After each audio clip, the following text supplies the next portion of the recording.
Bom dia, pessoal. Como é que vocês estão? Continuam de quarentena, naturalmente, né? Para evitar essa pandemia aí. E também continuam trabalhando em casa através de nossas aulas. Eu estou com muita saudade de vocês e estou doido para retornar à aula presencial. Mas enquanto isso, vamos à nossa aula sobre gases ideais, né? Que é o nosso assunto de hoje. Então vamos lá. O modelo de um gás ideal, né? Vamos ver aqui como é o modelo de um gás ideal. Repare bem. Se você tiver um gás contido num recipiente, aí nesse cubo, né? Um gás contido aí, você está vendo as moléculas do gás, ó. Moléculas agitadas, uma subindo, outra descendo, uma para a direita, um movimento caótico. A gente chama esse movimento caótico ou desordenado. Né? As moléculas. Ela bate na parede, aí faz pressão. Quando ela bate na parede, ela está fazendo pressão. Bate na parede de cima, bate uma molécula noutra e volta, certo? É um agitação interna do gás, né? As moléculas estão muito agitadas em movimento desordenado. Mas vamos ver qual é o modelo que se usa para um gás ideal. Qual é o modelo que se usa? A primeira característica, tá certo? As moléculas do gás, né, que está à esquerda aqui em vermelho, as moléculas de um gás perfeito, né? As moléculas de um gás perfeito. Primeiro, elas movem-se desordenadamente, com a mesma velocidade média. A velocidade média é praticamente a mesma, tá certo? Com a mesma velocidade média, ok? Essa é a primeira característica. A segunda, as moléculas, tudo aí se refere às moléculas, né? Todos os itens. As moléculas, elas colidem entre elas mesmas, tá certo? Elas fazem colisões entre elas e também colidem com as paredes. Elas colidem com as paredes, batem uma na outra e se chocam com as paredes. Na hora que elas se chocam com as paredes, elas estão fazendo a pressão, né? Pressão nas paredes. É por isso que um bujão de gás de cozinha pode explodir, porque quando a temperatura aumenta, aí a velocidade das moléculas aumenta, elas batem nas paredes com mais velocidade e pode fazer o bujão explodir, né? O calor agita mais as moléculas, então ela bate na parede com mais velocidade, o choque, tá certo, é mais forte, aí pode explodir o bujão. Então, a terceira característica, as moléculas apresentam um volume próprio desprezível, quer dizer, você não vai considerar o volume das moléculas, elas são tão pequenas em comparação com o tamanho do recipiente que você vai desprezar o volume delas. É como se elas não tivessem volume, não ocupassem nenhum volume, tá certo? Em seguida, a quarta observação, a quarta característica. Elas chocam-se entre si elasticamente, né? Batem e voltam com a mesma velocidade. É um choque elástico. Elas batem e retornam com a mesma velocidade. E se chocam também com a parede do recipiente da mesma maneira, de modo elástico. Se ela chega no recipiente com a velocidade x, ela volta com velocidade x. O choque é perfeitamente elástico, tanto entre elas quanto entre elas e as paredes do recipiente. E a última, a quinta, é que num gás ideal, as moléculas se encontram sempre numa pressão muito baixa e numa temperatura muito alta. Para satisfazer o modelo de um gás ideal, o gás teria que ter uma pressão baixa e uma temperatura alta. Então são esses 5 itens que um gás deve satisfazer, né, para que seja considerado um gás o quê? Ideal. Né? Então vamos ver. As moléculas movem-se desordenadamente, mas com a mesma velocidade média, né? Um movimento desordenado, caótico, tá certo? Elas se chocam entre si e também com as paredes, mas se chocam de maneira elástica. O volume das moléculas é desprezível em comparação com o recipiente que contém, tá? O choque é elástico. Elas voltam com a mesma velocidade depois do choque. Elas conservam a velocidade, a energia cinética. E no modelo do gás ideal, o gás deve apresentar-se em baixa pressão e alta temperatura. Tá Tá certo? Essas são as características de um gás ideal. Agora, as variáveis de estados de um gás, tá certo? A primeira variável de estado é a pressão. São três variáveis: a pressão, o volume e a temperatura. São as variáveis de estado. Quando você dá o valor da pressão, do volume e da temperatura, você caracterizou o estado termodinâmico de um gás. Você caracterizou o estado termodinâmico dele. Tem que dar os três valores para caracterizar o estado em que ele se encontra. A pressão do gás é a mesma. A pressão é a mesma em todos os pontos do gás, todos os pontos internos ela é a mesma. Em cima, embaixo, no meio, tá certo? E é exatamente igual à pressão que o gás exerce nas paredes do recipiente. É exatamente igual, tá certo? Em qualquer ponto do gás, em maior profundidade ou menor, mais para a direita, a pressão é a mesma. E é a mesma que ele exerce nas paredes também. Segundo, o volume.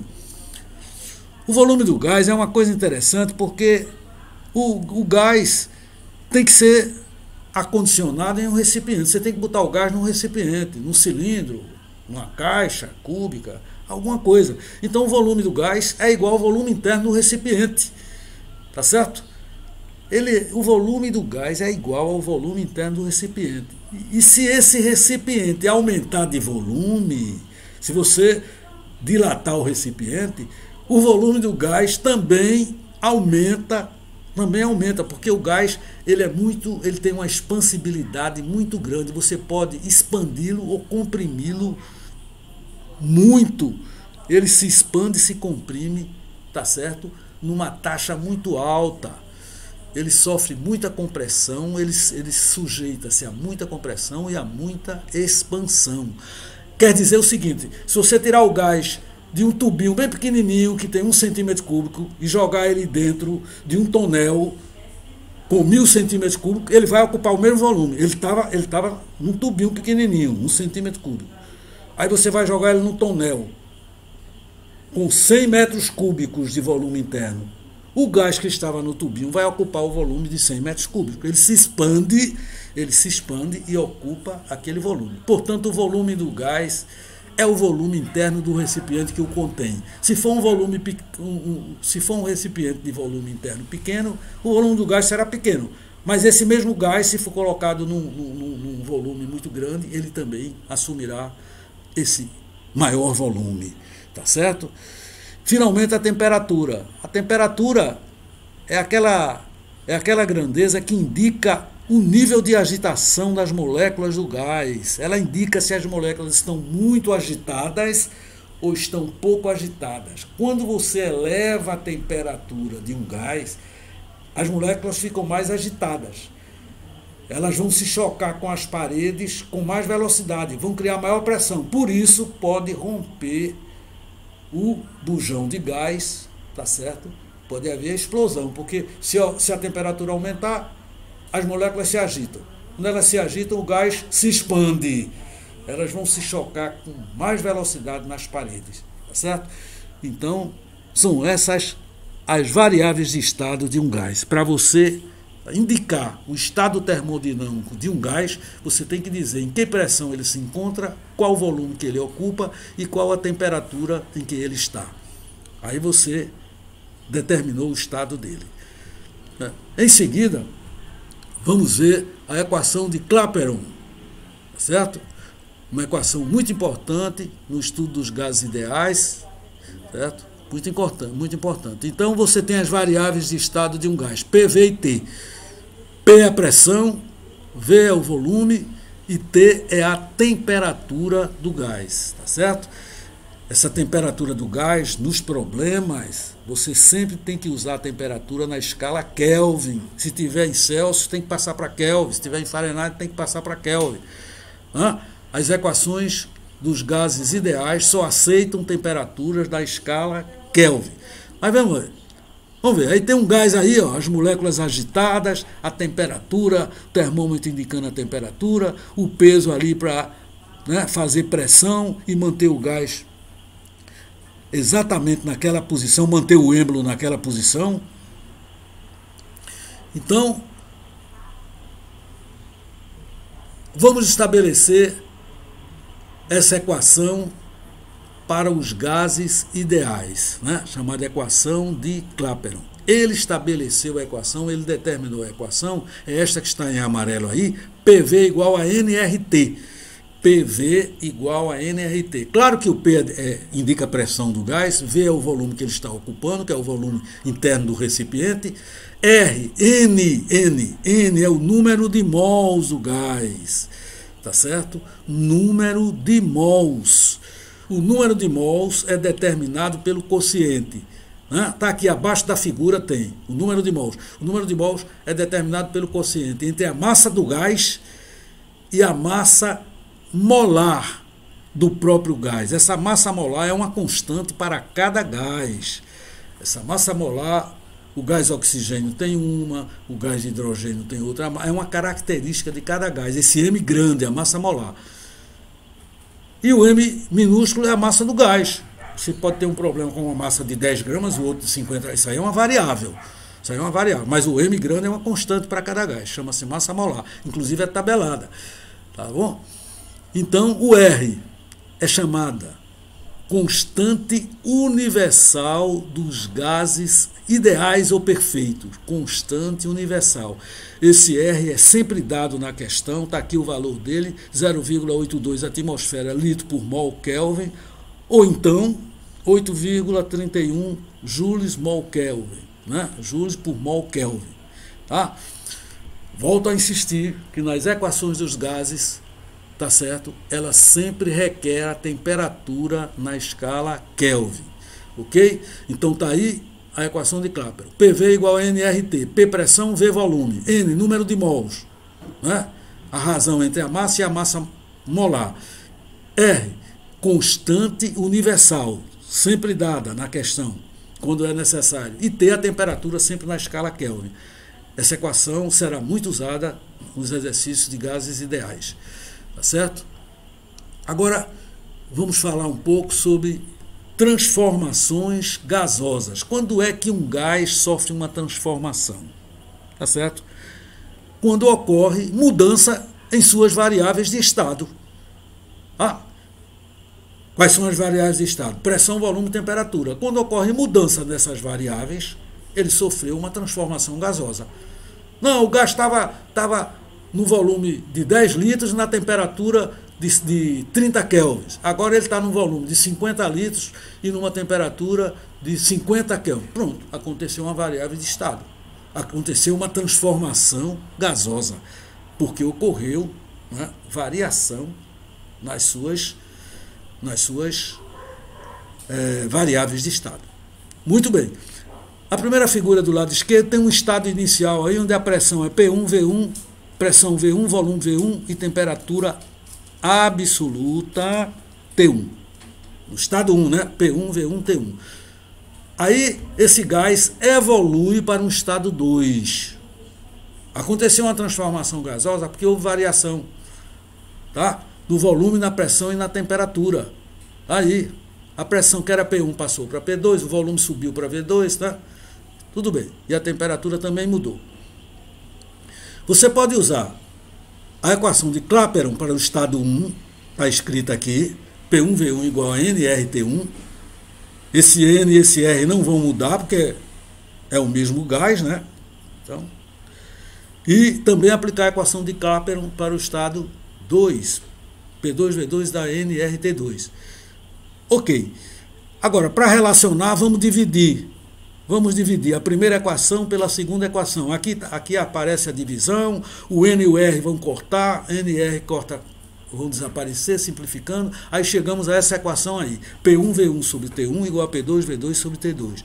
Isso é equação de estado de um gás ideal. Equação de um gás ideal. Tá certo? Equação de estado de um gás ideal. Observação, mais uma vez, estou repetindo sempre isso. Essa temperatura T, tá certo? Deve ser colocada na escala Kelvin, nunca Celsius, nunca Fahrenheit, ok? Então a equação de estado é essa aí, ok? Vamos em seguida agora falar na transformação, especificar as transformações, tá certo?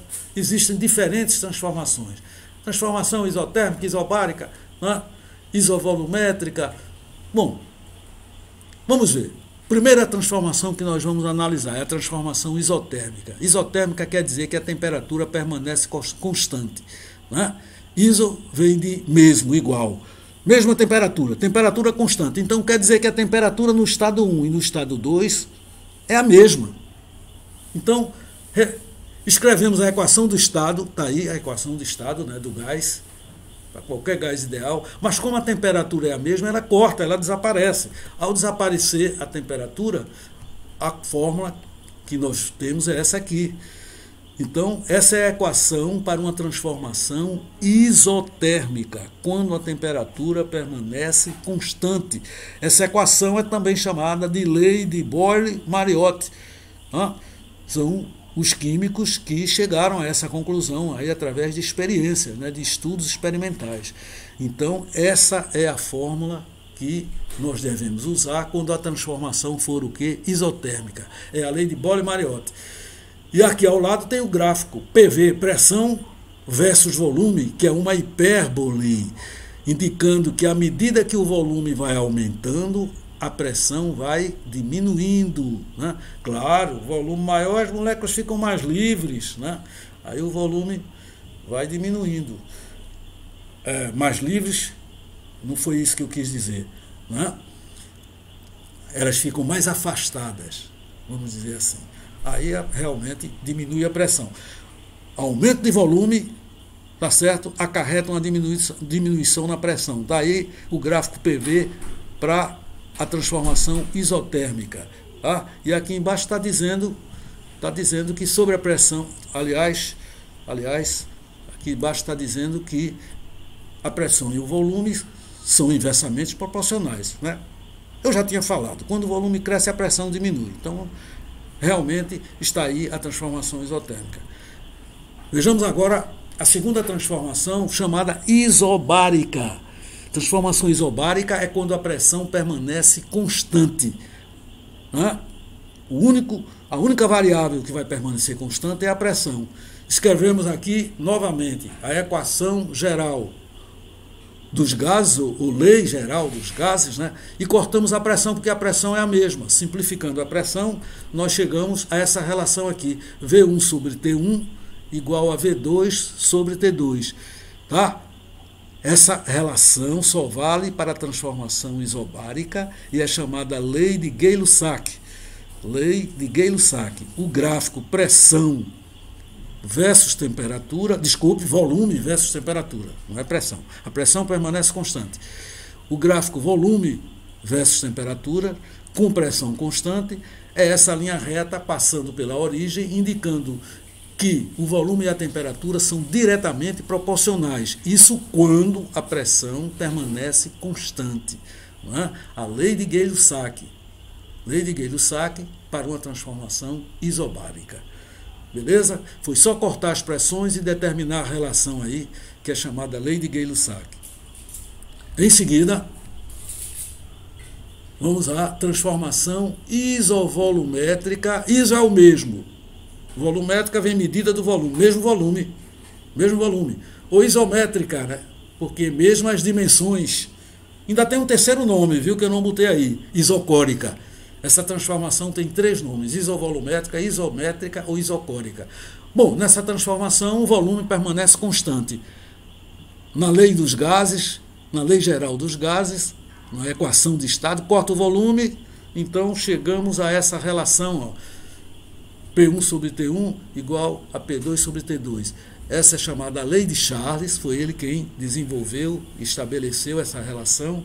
O gráfico pressão versus temperatura, sabendo que o volume está constante, é uma reta passando para a origem, e como já dissemos, pressão e volume são diretamente proporcionais, tá certo?